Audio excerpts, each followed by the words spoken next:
తెలంగాణలో రెండో విడత పంచాయతీ ఎన్నికల కౌంటింగ్ కొనసాగుతోంది. కొన్ని చోట్ల ఫలితాలు వెలువడుతున్నాయి. మధ్యాహ్నం 1 గంట వరకు ఓటింగ్ జరిగింది. 1 గంట వరకు పోలింగ్ కేంద్రంలో ఉన్న వారికి ఓటు వేసే అవకాశం కల్పించారు. పోలింగ్ కేంద్రాల వద్ద అధికారులు కట్టుదిట్టమైన భద్రతను ఏర్పాటు చేశారు.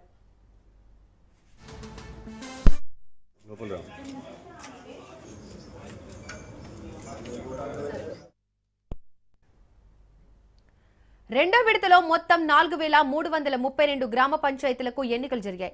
ఇప్పటికే 415 సర్పంచ్ స్థానాలు, 8307 వార్డులు ఏకగ్రీవమయ్యాయి. 3911 పంచాయతీలు, 29917 వార్డులకు పోలింగ్ జరిగింది. సర్పంచ్ పదవులకు 12782 మంది అభ్యర్థులు పోటీ పడుతున్నారు. వార్డుల బరిలో 71 మంది అభ్యర్థులు ఉన్నారు. కాసేపట్లో అభ్యర్థుల భవితవ్యం తేలనుంది.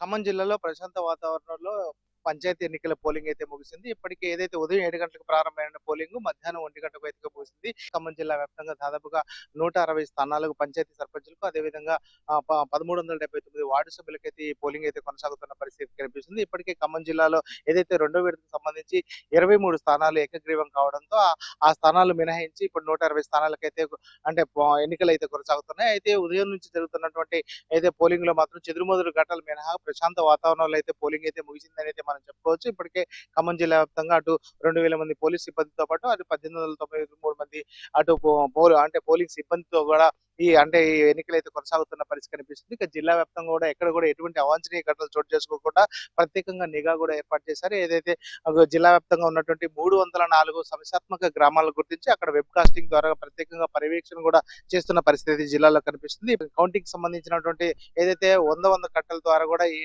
వీటన్నిటిని కూడా డివైడ్ చేస్తారు. అనంతరం ఆ కట్టలన్నింటిని కూడా ఫలితాలు సర్పంచ్ వారీగా కూడా ఫలితాలు వెల్లడిస్తారు. సర్పంచ్ వార్డు ఫలితాలు వెల్లడించిన తర్వాత అటు ఏదైతే ఉప సర్పంచ్ ఎన్నిక కూడా కొనసాగే అవకాశం కనిపిస్తుంది.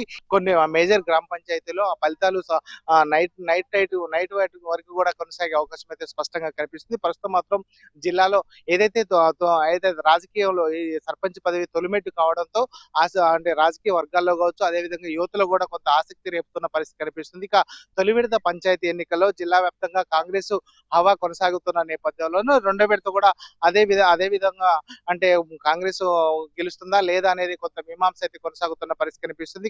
ఈ రోజు జరిగినటువంటి కౌంటింగ్ ఫలితాల్లో కూడా అటు కాంగ్రెస్ హవా కొనసాగిస్తే మాత్రం ఖచ్చితంగా మూడో విడత కూడా తమ హవా కొనసాగించాలని చెప్పేసి అధికారులు కూడా భావిస్తున్నారు. అటు రాజకీయ నాయకులు కూడా కొంత ఆసక్తి రేపుతున్న పరిస్థితి ప్రధానంగా కనిపిస్తుంది. ఆ దిశగా కూడా ఒకవేళ ఫలితాలు తారుమారు అయితే మాత్రం మూడో విడత జరిగే ఫలితాలపై అయితే ఉత్కంఠ అయితే జిల్లాలో రేపుతున్న పరిస్థితి జిల్లాలో కనిపిస్తుంది. ఇది ఇక్కడ తాజా పరిస్థితి.